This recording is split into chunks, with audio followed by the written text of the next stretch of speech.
an Unspoiled Network podcast. This is Spoil Me, covering Crazy Ex-Girlfriend, Season 4, Episode 15. I Need to Find My Frenemy. In this episode, Josh confesses his love to Rebecca, freaks her out, and she has the perfect excuse to escape because she has to go and rescue Audra Levine with everybody else. Welcome to Spoil Me.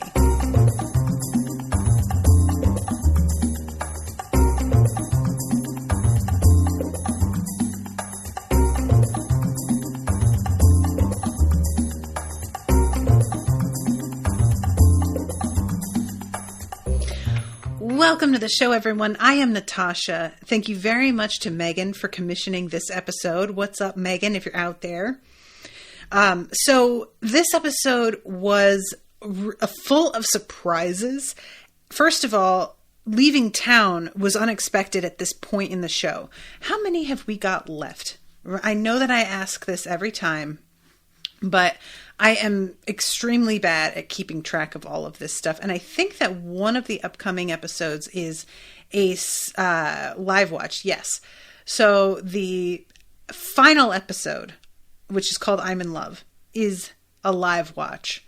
And that is, oh my God, there's only 2 more episodes. I Need to Find My Frenemy, third to last. I Have a Date Tonight, second to last. I'm in Love, finale. And then there is a live performance for me to watch, and we'll be doing that as a wrap-up episode. And that is August 6th. So everything is happening pretty quickly on top of one another now at this point. Yeah, I am really not ready for the show to end at all. Like, I just feel like I've gotten to know these people so well. And while there have been parts of this season that have felt like they dragged a little bit to me, I feel like it's beginning to get its footing more now in the second half than it had in the first. So I was like, there was a lot to like about this one. I'm going to talk quickly about Valencia because she is in a particular position here. I said last episode how I didn't understand why you would want to marry someone knowing that you had essentially like blackmailed them into proposing to you. And I really stand by that. Like, it just, for me, I wouldn't want to always wonder whether this was something that my partner wanted, genuinely wanted, or something that they felt forced into. And Valencia has a talk with Beth at, you guys, this is the 4th season of this show.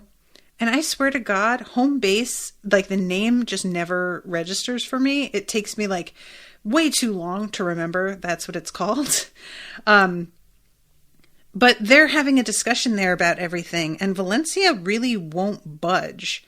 And I appreciated that Beth straight up is like, you're trying to bully me into this. Do you not see that? And Valencia says, I've always dreamed of being a bride.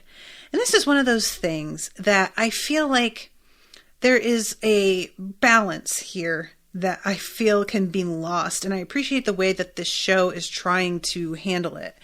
Because oftentimes, and I said before in the previous episode that I don't really understand people who treat getting married as like a goal in life the way that they're like, Valencia is sort of embarrassed at the fact that she isn't married yet as part of the feeling, or like ashamed of it. However, there's also a certain amount of like shaming of women for wanting to be brides. And it's just this sort of misogyny that happens where we are expected to be extremely beautiful, but if we put effort into it, then that's frowned upon. So we should be beautiful, but without any effort required. Similarly, we should like want and aspire to be wife material, but dreaming of being a bride is like seen as sort of pathetic or superficial. And it's just, this is the thing with women.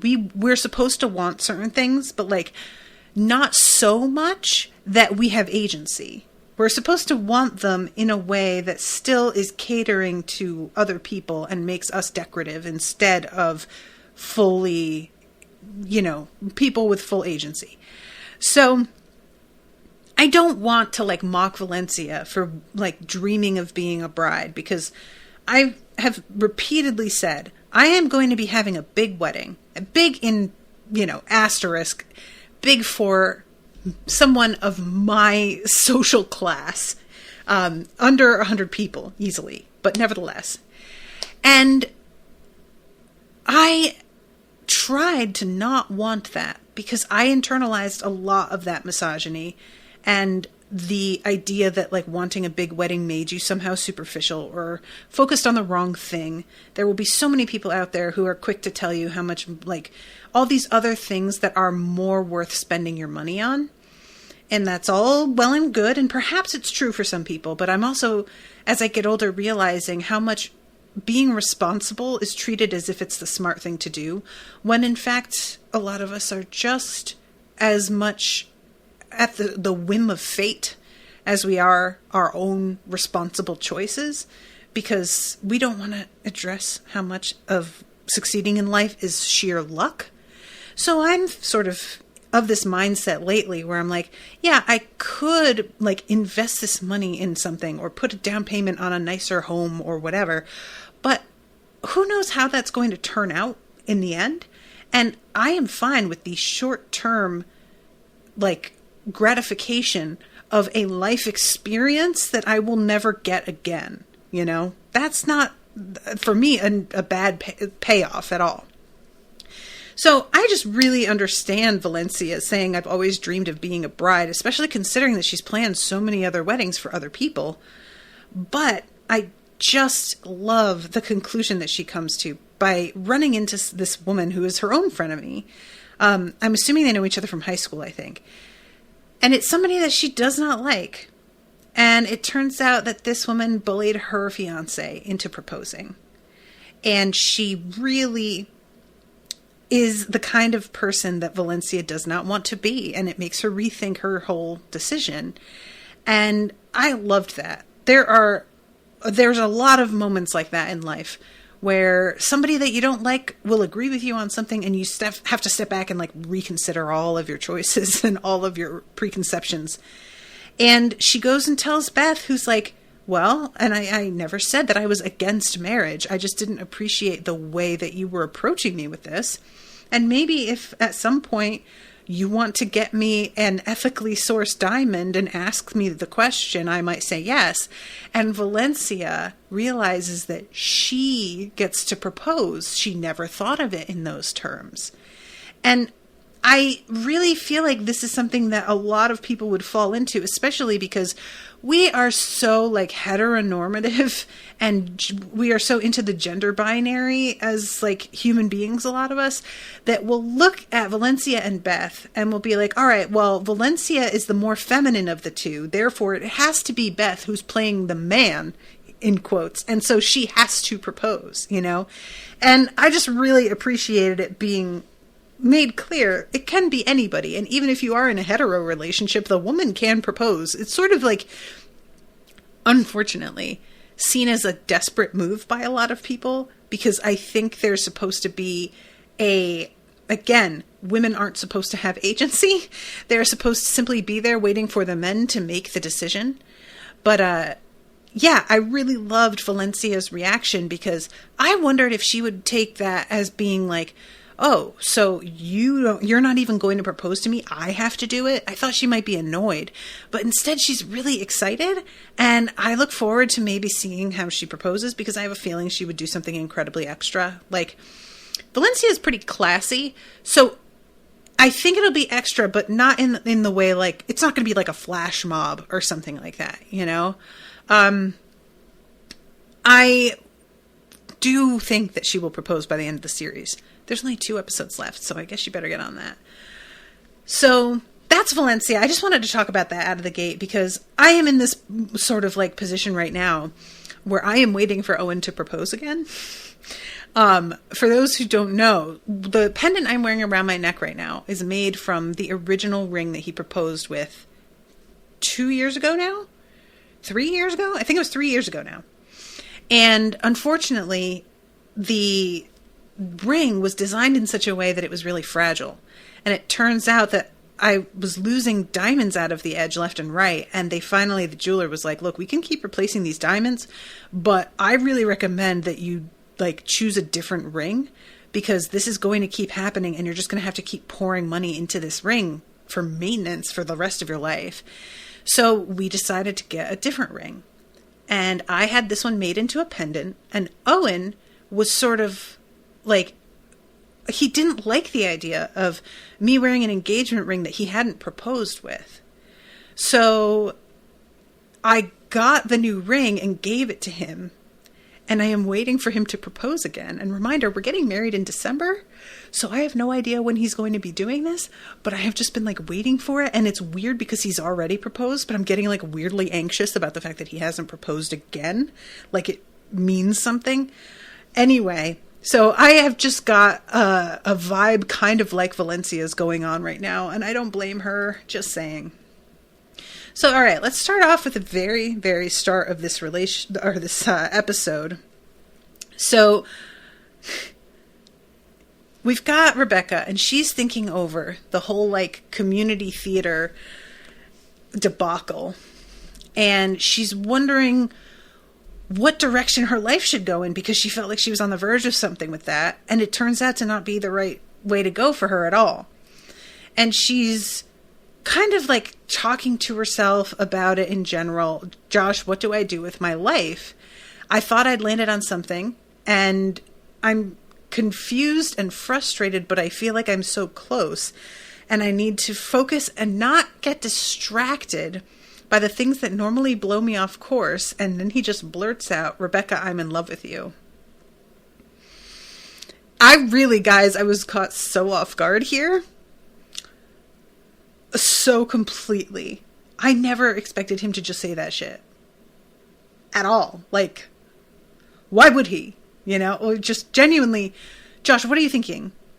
But what are you thinking, though? For real, though. What are you thinking?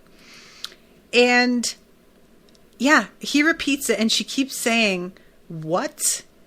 And he asks her whether or not it's Nathaniel, because he saw her about to kiss Nathaniel in the theater, and he wants to know if Nathaniel is the one that she's going through, or that she's leaning toward, or whether or not he has a chance. And Rebecca, understandably, completely freaks out and bails to go to work because she's running late, leaves her coffee and toast and everything. This is an important conversation, but I don't want to rush it, so bye now. Yeah. And as she runs out the door, he yells, it's Nathaniel, isn't it? 2 more times, and really begins to freak a little bit. Later on, Josh goes to Nathaniel and tells him that he needs to step, what is it that he says? Step down? I can't even remember. It's a phrase that they use 1 million times in the episode, and now I have completely forgotten what it was. Oh my God. But anyway, we'll get there. So now we go to Paula, and she is being given her orientation at her new firm. And this is I appreciated this a lot, because the thing that we get here is a setup that I have seen in a number of other TV shows, which is a woman, always a woman, being introduced to a new workplace and being made to feel almost immediately like she cannot be a member of the cool club within this workplace unless she dresses a certain way. And this is a major thing in an episode of Desperate Housewives, for those who ever watched that show. But Felicity Huffman's character in that, she is a mother of 5 or 6, something crazy. And she works at an advertising agency, goes back to work after being away for a while. And she is sort of passive aggressively mocked for the fact that she wears what are clearly cheap suits and that they are made of like synthetic fabric and things like that. And this is one of those things that, you know, it makes me really aware of how I could never play in the upper classes. Like, even if I were to become a millionaire, there are just going to be some things that I don't get. And one of them is thinking that mocking someone for their clothing being cheap makes them look bad. You know it doesn't, right? You know you look like the asshole, right? But like amongst a certain class of people, evidently that's not true. But I can't wrap my head around that at all. It's just you are so patently the dickhead in this scenario. That's it for me. And so when we started down this road, I was a little bit concerned about what was going on here. So Paula is being introduced to everybody, and they are all very attractive people in beautiful suits. And she says something like, not a Tim in the bunch. And this woman who is giving her orientation looks like a fucking supermodel. She's like 6 feet tall, very slender, long hair, this gorgeous like burgundy suit. She's just stunning. And Paula is told that she's going to get her bonus check today for $10,000, a signing bonus. She thought she was going to be getting it over the course of the year. And is just sort of thrown at the fact that they're going to do this, and not only that, but do it in cash. And this is when she mentions this lady's suit. And she says, oh, it's Fet Ragoso Couture. I have one for every day of the week. It's the unofficial office uniform. And when she says this, it's very clear Paula is sort of internalizing this. She says, it makes us feel like a team, like the Yankees or the Rockettes. And that really made me like this lady. You know, I don't know. There was something about the delivery of this line that while I understood how Paula might take this, I was feeling like this lady was managing to convey this without seeming like a dick about it. You know, she seemed really like playful, and I liked it. But Paula sort of gets it in her head that she's going to get one of these suits to be part of the team. And she thinks to herself, it's probably going to be a few $100s. And I was looking at these suits and I was like, girl, that shit is going to take like at least half of your bonus. There's no way. You just, no. Mm-mm. And sure enough, she goes to look at the prices and just the jacket is $8,000, which, again, with me feeling like I'm not going to ever be able to play in the upper classes, I don't see it for ever paying $8,000 for a jacket. And I say that with a full awareness of the price, the like unseen price of fast fashion. And I understand how problematic that is. I'm not even saying that I would want to always like buy cheap shit either. But there's a balance between spending $15 at Shine to get an acrylic ill-fitting blazer and paying $8,000. I mean, there is a happy medium in there somewhere, you know? And I could, I would rather like employ somebody to make my clothes all from scratch, and I bet I wouldn't pay that kind of money. So anyway, but Paula still, like, she can't quite get past this whole concept of the Fet Ragoso suit being the thing that will get her to fit in at the office. So she grows a little bit obsessed as the episode goes on with making the money out of her bonus to buy the suit. And while she does get the suit, in the end, she gets everyone a suit, which just goes to show how much she fucking made off of that game. She confesses her like hang up essentially to her new boss and tells her, I love the suit and I want to fit in here, but this is the only one I am ever going to buy. This is not going to happen again. And she says it like it's a risk for her to say it at all. And thankfully, her boss responds with like, girl, that's fine. We didn't hire you because you had the suit we like. We hired you because you're brilliant. And as long as you keep bringing the tier of performance to this firm that we saw in your files, then that's all we need from you. And I really appreciated this because, like I said, it's a storyline that I have seen play out before with people bending over backwards to try and like appease this outside force that they think getting approval from will solve their problems. And I really liked that the show addressed that storyline and they acknowledged her desire to fit in. And they even let her get the reward for her gambling and everything, which I wasn't sure they would. But they don't make it that she tricks them all into thinking that she makes the kind of money that she doesn't. Like now she does at the firm. But, you know, there's this whole sort of unspoken implication that goes along with owning clothes that expensive for every day. And I think that might have been as much of it as anything. And I just really appreciated that they were like, if you're working someplace that you should be, that's healthy for you, that's not what they care about. And it's a similar thing to dealing with the trope, and I think it's in season 1, or maybe is it 2, that Maya gets brought on board. Maya, and her being for some reason targeted by Daryl for mocking, is another like trope in a lot of sitcoms and just general, like even dramas at times. But there being like one person who's sort of the butt of the jokes or who gets like treated really unfairly repeatedly. And it's always, isn't this funny, in a way that it's like, actually, no, that's really fucked up when you stop and think about it in a real world term. And it's a similar thing to this, where they bring that trope up and then they actually have Maya confront Daryl and be like, what is your problem actually? You've been treating me really badly ever since I got here and I deserve respect and I don't know why you've decided to like zero in on me. And it was really nice. The show knows how to bring tropes in and then turn around and really look at them and be like, so were we doing this? Well, let's talk about it.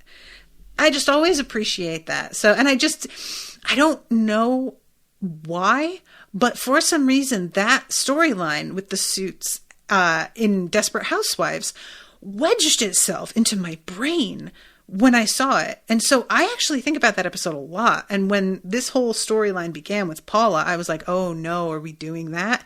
So for me, this gave me a sort of weird closure on the like Desperate Housewives storyline, because even within Desperate Housewives, there's a point to which you're like, just tell everybody to fuck off. Sincerely, what are you doing? So yeah, I felt like I kind of got that. So anyway, then we have this scene with Heather and Hector. Okay. You guys know that I always have feelings about this. I'm going to try not to talk about this for 15 minutes.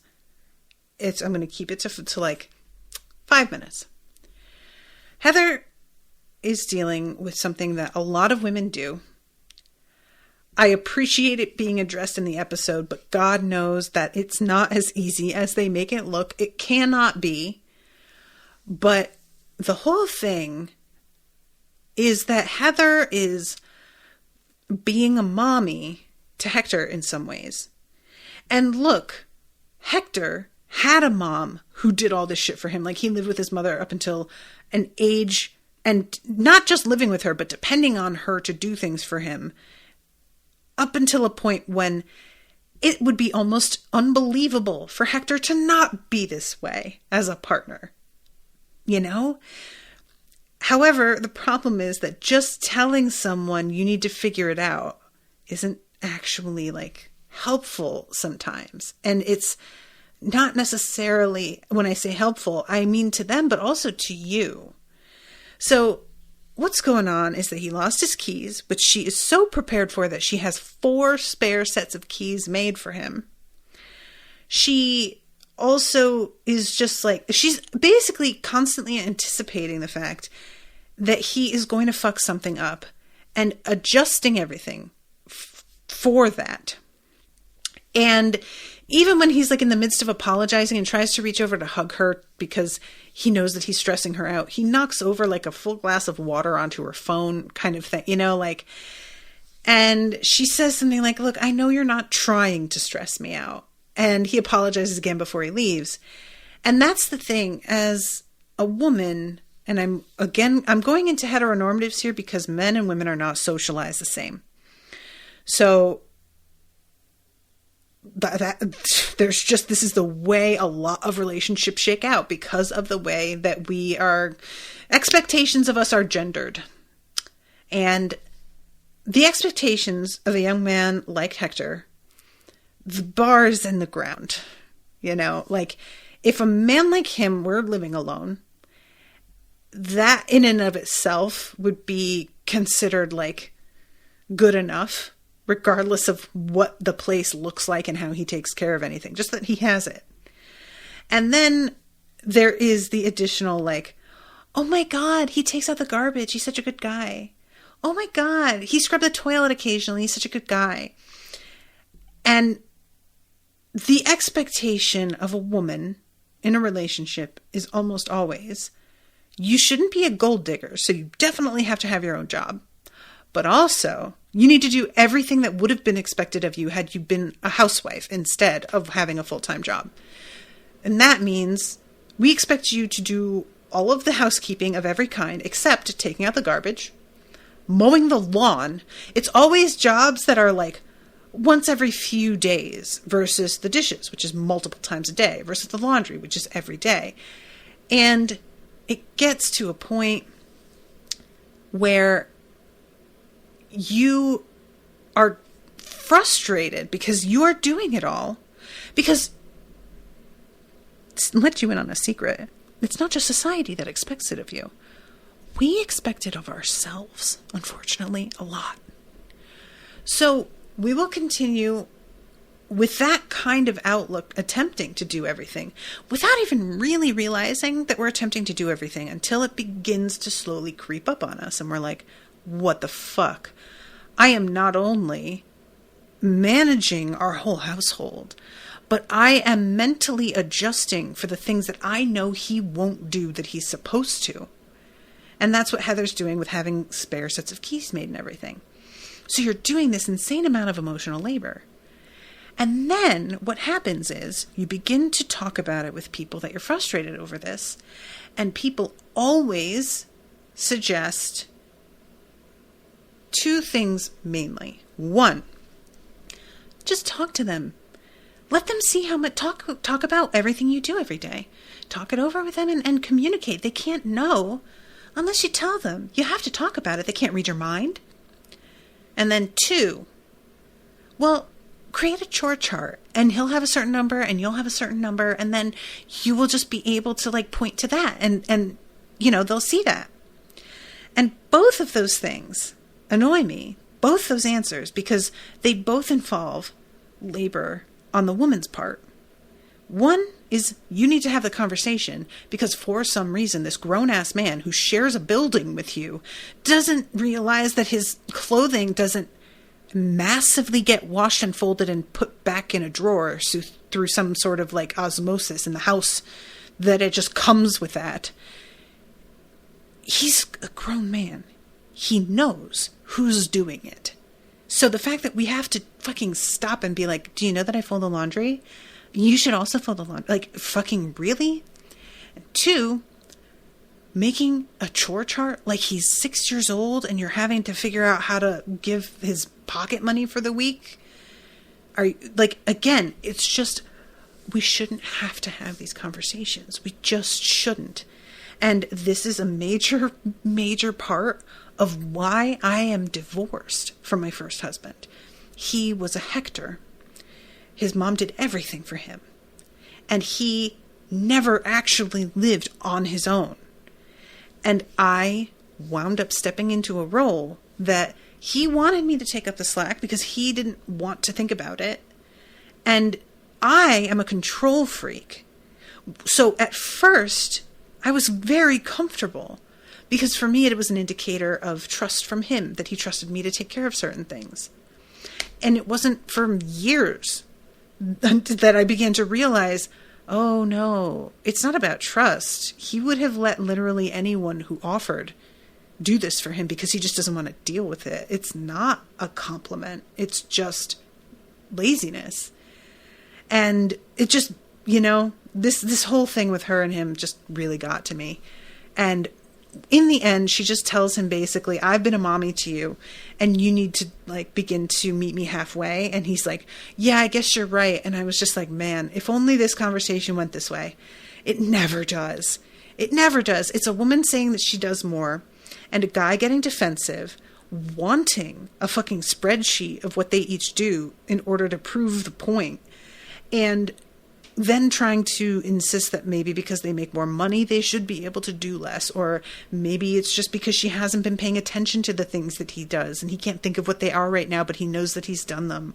Or he'll try and compare things that he does as if they are of equal weight, like mowing the lawn to, doing the laundry. That's how that kind of conversation goes. So I completely understand why the episode didn't want to get into this more. I can even completely understand why there wasn't an episode where this was a main focus, because it's such a trope that it's probably a little boring to even have to address it.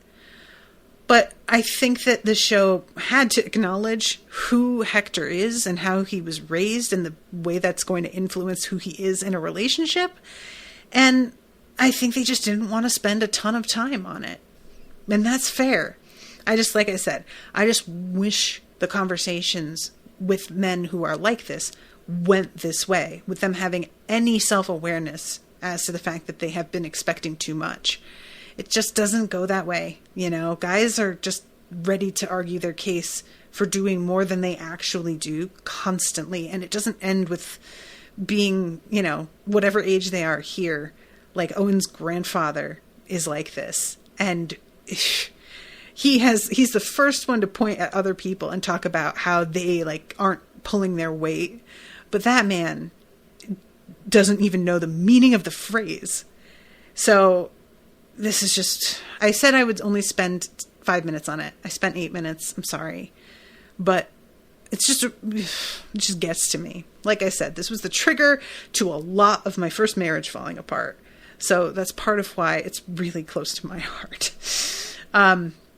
So, okay. And then we are going to jump to the scene where AJ is talking to Rebecca about her boy problems.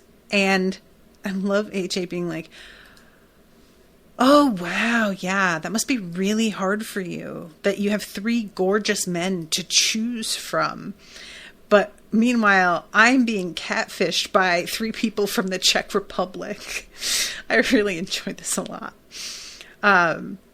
So Daryl chimes in here because he has been standing there waiting for a cinnamon raisin pretzel.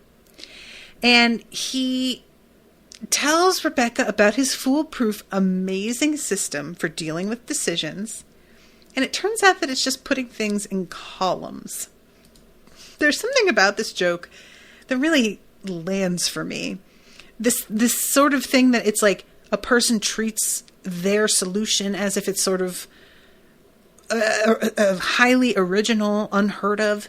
I have run into people who do things like this where they're like, oh, let me tell you the trick.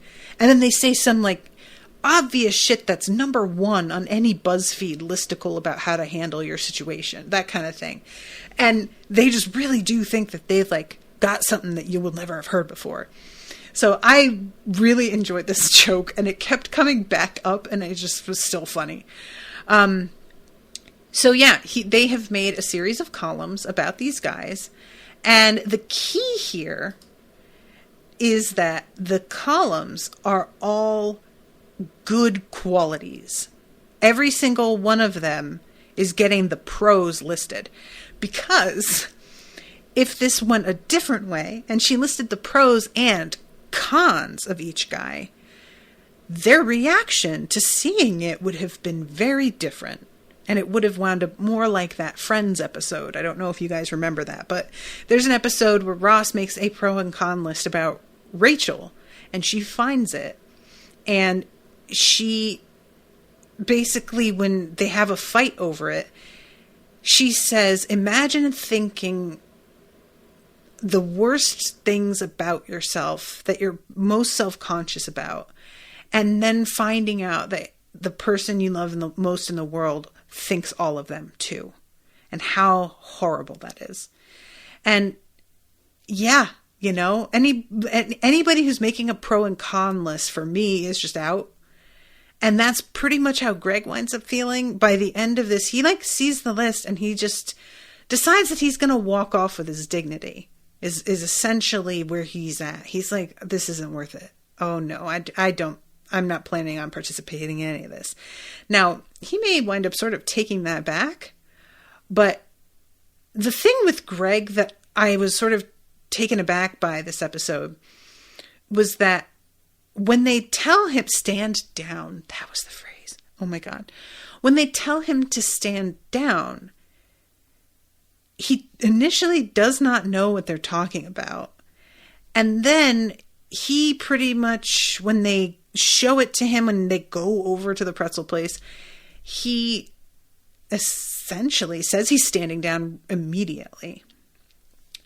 And I'm curious about whether or not this is meant to be a simple declaration of how he is reacting to the tactic of making columns about each of them and his dignity. Or is it that he is feeling a bit of a way over the fact that he's in a list of columns when he thought that him and Rebecca were like a thing again very recently? Because I feel like that would be hard for me to have gone through a breakup because that person tried and just failed, but tried to cheat on me with two different people in the same night. And then seeing me on the list with them, I feel like for me, that would be the thing that would get me to sort of walk away. And I'm very curious about whether or not, sorry guys, if you can hear that buzzing, Owen is texting me.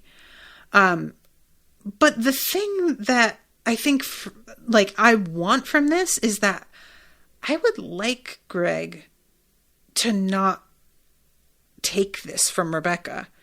I would like him to be like, if you can't decide between us, I'm literally on a list with them. You kind of like, you slept with my dad and then you tried to cheat on me. Greg deserves to be treated better. And seeing his name on the same list with the guys that she was trying to cheat with, whether she was going through a mental break that evening or not, and was triggered by something, you deserve better than that. Somebody being like, somebody who is struggling with their own mental illness, that is perfectly valid, but that does not require someone else to tolerate being mistreated. You can be grappling with that and still be held responsible for your actions.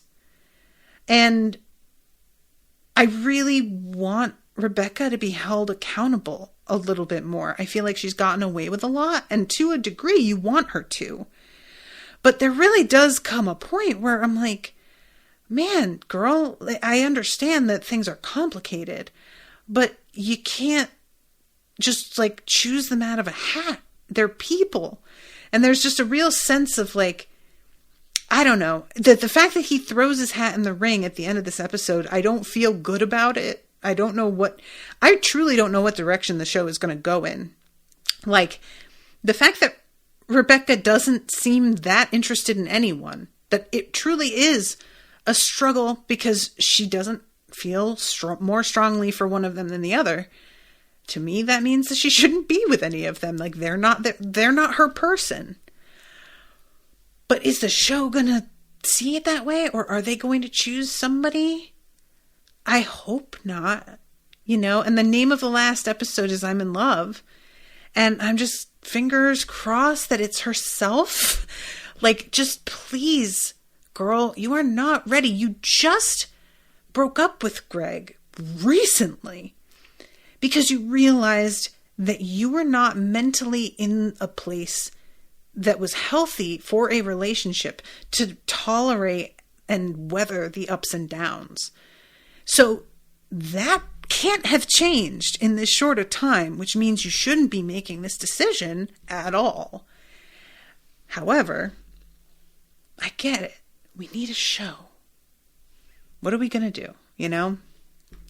So anyway, I'm sorry guys. I went on such a journey, like telling you all of that, but I feel strongly about it. And I personally, there was a time where I might have been willing to sort of fight over a guy's affection with another girl, but that time was literally high school. And at this age, I don't see me being willing to like participate in this sort of thing because there's three of us on a list and they're just trying to narrow it down. Like, I just, again, with the dignity, you need to hold on to that to a point. And I just feel like this wouldn't do it. I just couldn't do it. So while she is, trying to figure out which of these guys, we get a reprise of the geometry adultery song, as I sort of think of it. And she bounces out of it, unwilling to keep participating. I loved her changing really quickly back into the dress and tucking her bra straps out of the way and addressing this guy who has a swing that she swung on in the original one. Just all of this, I really enjoyed the way that it was all handled and how haphazard it was, because her heart's not in it. She's not actually performing this number because she doesn't want this to be what's happening with her. So then she gets the call from Audra Levine's husband. And he says she went to Vegas for a bachelorette trip last week and hasn't come back. She abandoned me and the triplets. And Rebecca is in this weird place where she's like, simultaneously is a little bit horrified by it, but also a bit smug. And very smug. I love her talking about what a shame this is. And him being like, I can see you smiling, right? We're on FaceTime. Oh, God, I found that so funny. But yeah, she has to go to Vegas and put off the decision of her own life. And she goes, even though helping Audra Levine, like, what I love is the explanation that's given in World, because I wouldn't really need one. I'm willing to go with it just because her and Audra Levine together are just great. But what they do is basically explain that he's coming to her because they know her and are close enough to be able to ask this sort of favor while not actually having her involved in their day-to-day lives in any way that could bring embarrassment on them. They could do this, what he's saying is, like, sort of under the table, and nobody ever has to know that we went through this. And she agrees to go because obviously she is eager to see her frenemy brought low, but also to put away her problems for another day. So this is when we have the little proposal with Rebecca and the girls, and they are all talking about what they're going through right now. And they're at the wine bar here, which is, I'm realizing, is this just like the boba tea place, but for season 4? Let's see, what was this? The first season was boba tea. Then it sort of switched to like a donut.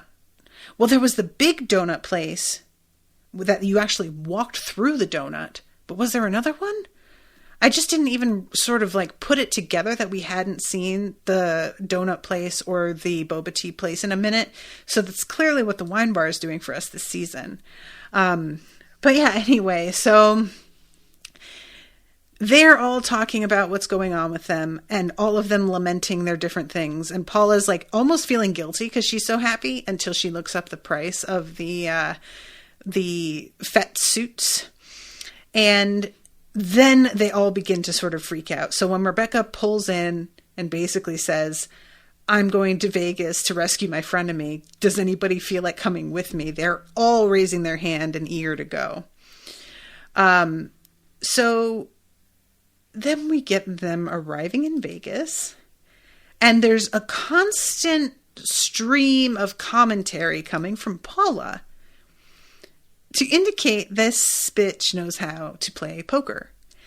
I was delighted at the way this went, you guys, because I genuinely thought, oh, are we going to have Paula lose her bonus? This doesn't seem like the show, like, it doesn't seem like their style to be that mean-spirited. But, oh God, that's how this always goes, and I'm so worried. And I just, again, with them undermining my expectation, they were like, oh yeah, we're going to have a whole like gambling thing, but it's going to go right. And she's going to get everything that she wanted. Surprise. It is a surprise.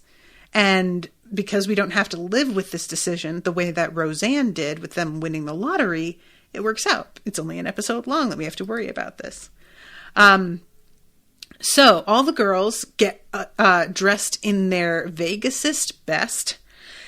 I do have to describe the outfits just really quick because I'm always interested in costuming and what each outfit says about each person. So Paula's wearing black jeans, a sort of like asymmetrical leopard top, and a black open front pleather blazer, and a pair of character shoes, which I found surprising. They're like T-strap heels. Then we have Rebecca, who is in a like sort of mini dress and booties. We have a great, as usual, outfit on Valencia. Very sheer black tights, heeled boots, a black, what looks like pleather miniskirt with grommets along the edge and a slit up one side, a cowl neck black and silver sparkly top, and an open front black jacket. And then Heather. And she is wearing what looks to be like damask pleather pants and also an open front black jacket, but like heavy on fringe, and a flowered shirt. So she's got a little bit more of an edgy vibe with the leather pants, but also a slightly bit more like boho-ish vibe with the fringe colored hair and florals, etc. We get such a great song here. It's the slow motion song. And you guys, I am absolutely 100% here for this. I feel like this is the sort of thing that I'm going to want to put on a playlist, which I definitely am going to have to construct a Crazy Ex-Girlfriend playlist. But this song is the exact fucking vibe that I would have going into the club when I was 20. This exact feel. There's nothing quite like feeling like you look good, like you look badass. There's like the sense that people are watching you. And this slow-mo thing sounds ridiculous, but I do believe that if you carry this energy with you, it will come across in a positive way. Just pretend that you are in this scene and you just can't help but hold your head a little bit higher and square your shoulders a little bit more and just own your space a little bit more. This is the sort of thing that a friend and I would talk about. What's the song that plays in your head when you are like cultivating your walk? You're like trying to really own your space and have some confidence. And that, like, if you figure out that song and play it for yourself, you will feel your whole posture change. It's truly like, it's the best. And I feel like they captured this so well with the song and the occasional dots of humor. Oh my God, you guys. The lyrics say, now let's make it real. And we cut to them trying to walk really slowly. And I enjoy the fuck out of this. Like, it was just such perfect timing. All of it is so good. This whole song is like flawless. So then they do Back to Fantasy slow motion. Don't talk to us. We're in slow motion. And some guy tries to stop Paula and ask like where the MGM is. And she gets so irritated because he's interrupted the whole flow. And then they decide that they're going to slow it down even more. And they drop it down because their entrance is nearly over. So let's make it go even slower because we don't want it to be over yet. and it's excruciating. I love it so much, you guys. This was so good. Just, yeah. I feel like I was worried that as the show progressed, there would be fewer songs that became sort of cornerstones for me. And I am absolutely 100% delighted that there's only 2 more after this. We're so close to the end, and this song is firmly in that camp for me. This and Fighting is Awkward are probably my top 2 of the season. Like, real life Fighting is Awkward is so inspired. And then at the end, Valencia was about to sneeze, but sneezing in slow motion, like, no good. And she stops herself. And then once the slow motion finally taps out, she gets to sneeze. And I thought that was a pretty good, like, return of that joke. Oh my God. Also the sunglasses thing. I love it so much. So they track down Audra because some women from a different bachelorette party are complaining about her. And when Rebecca goes to her room to find her, they are all, first of all, a little bit astonished that she's in this amazing suite that looks incredible. And they're sort of wondering, like, should we take her away from this? But yeah, Audra is, as she tells Rebecca, inspired by her choices that she has made. And she tells her, as much as I sort of mocked you, I really did admire the fact that you were willing to turn your back on everything and just go after what you wanted. And so I'm doing what you did. And the thing is, like, to a degree, she is, but there's also, the added aspect of Rebecca didn't have children, Rebecca didn't have a husband, and she wasn't just like,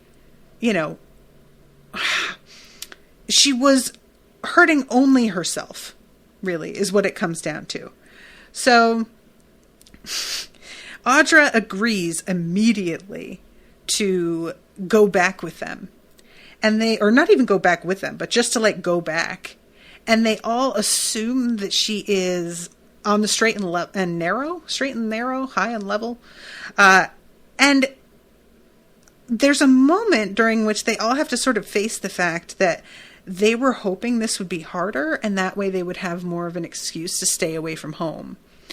And as they are standing there realizing that, they hear the door slam, and it turns out that the suite has another door, and she ran out the back. And they find her down in the casino section with this sort of sleazy dude, deeply sleazy, and later on, like, racist, anti-Semitic. He is all over her in a way that I have to assume means they've fucked, right? So she, like, definitely cheated on her husband with a strange man in Vegas. Oof. I mean, maybe not. Maybe she hasn't.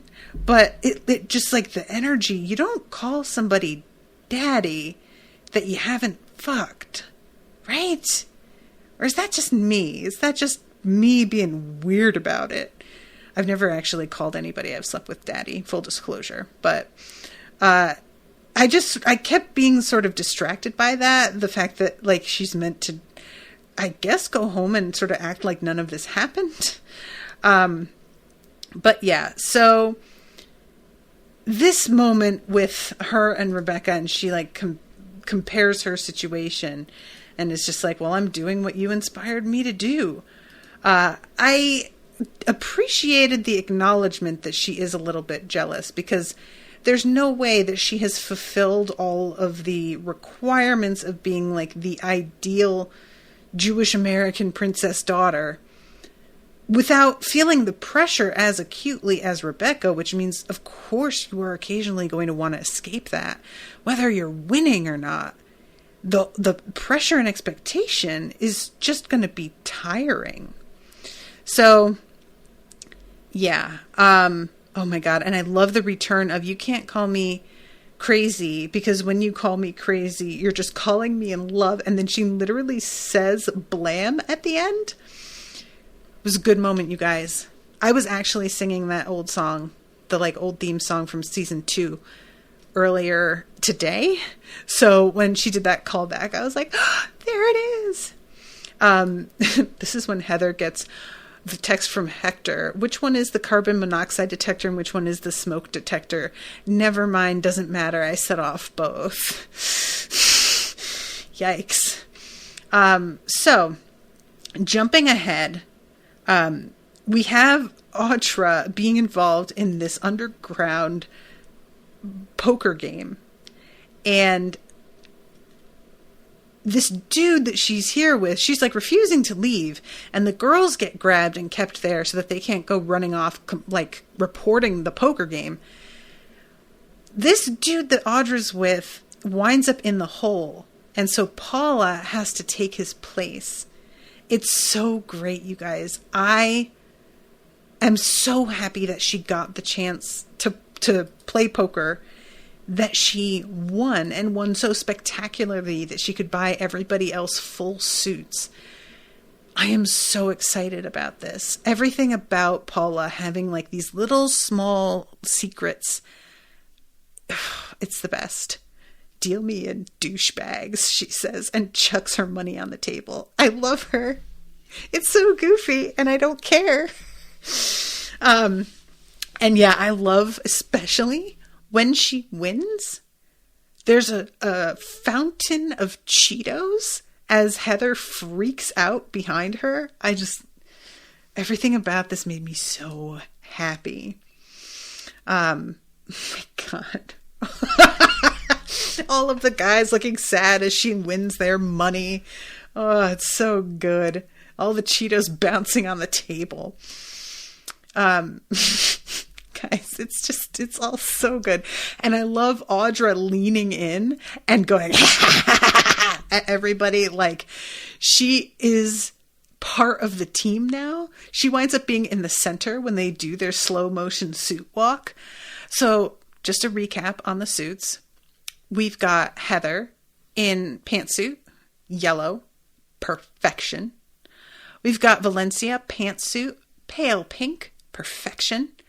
We've got Rebecca, like almost a coral red skirt suit, excellent. We've got Paula, pantsuit, mulberry, I want to say. It's like a hot pink, but like a little bit darker, excellent. And then in the center, we have Audra in a turquoise and also a skirt suit. Her skirt looks like it's cut a little different. I love their looks the most. It's just, it's so good. So that probably for sheer like happy energy, this episode is like number 1 of the season for me because it's just such a fun, good time. I'm loving the Fetragoso shoes also that like match their outfits and everything. It's excellent. And I'm also surprised a little bit by the color choices. Like I wouldn't have put Rebecca in a bright coral red like that if I were going to choose a color for her. I think I might have put her in like a blue. But it does look great, that particular arrangement of colors together. So, okay. So this is when she has the talk with Audra and tells her, I know what it looks like to you from the outside. And the thing is, it hasn't been that easy. I always struggle with making decisions. Like, despite everything else looking like it's going my way, it's been hard. And even being here in Vegas, I came here to avoid making a decision. And then she asks Audra, is it because things got hard? Is that what it is for you? And Audra says, yeah. And she gets a little teared up. And I really loved the combo of the genuine emotion here. Triplets are rough, okay? And we're all alone. It's just me and David and our 3 au pairs. Oh, bitch, I hate you. So, yeah. And she says there's always something touching my breasts, which I can only imagine with 3 of them. Jesus. And Rebecca says, look, I understand that, but what I learned is that the way to deal with things isn't running, it's to face up, because by running, it just doesn't actually solve anything. And you're just left feeling shitty about it also, because you kind of know you shouldn't be. And then they get a reprise of the Jap battle, and it's, instead of tearing each other down, they build one another up, but like very aggressively, and still like sort of trying to outdo each other even while they are gassing one another up. This was great. I loved this so much. And then we get the scene. It's not the final scene, but it's the scene that leads to the final scene.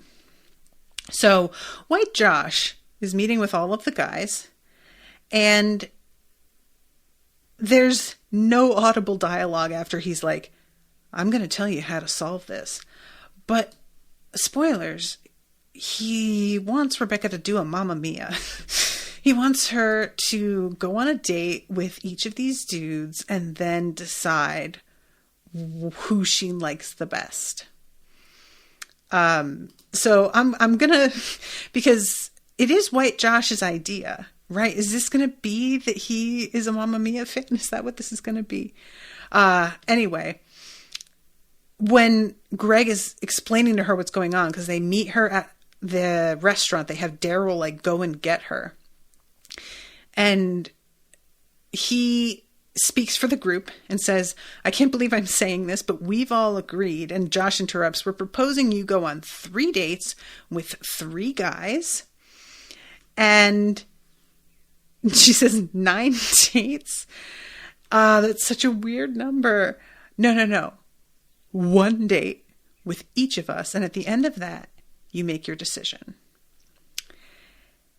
And guys, here's the thing. This is not to say that any of them is necessarily more successful than the other in terms of what success actually means. But Nathaniel definitely, easily has the most money. So I feel like this is a bit unfair, because he could do something incredibly flashy. And, I guess the point is to just hope that she sees through that and understands that the thoughtfulness and whatnot. But nevertheless, just a simple date, it's not that easy. 1 date and you're supposed to, no. But that said, I am hella looking forward to seeing it. Very excited. So yeah, very excited. So let me see. When's the next episode? July 27th. Okay. A week from today. Whee! Not too long then. I'm so sad, you guys. I'm excited, but sad. But thank you again, Megan, for commissioning this. I've gone quite over time now, but nevertheless, I hope that you all are enjoying the coverage, and I hope that you all will be there with me at the end. And until then, toodaloo, motherfuckers.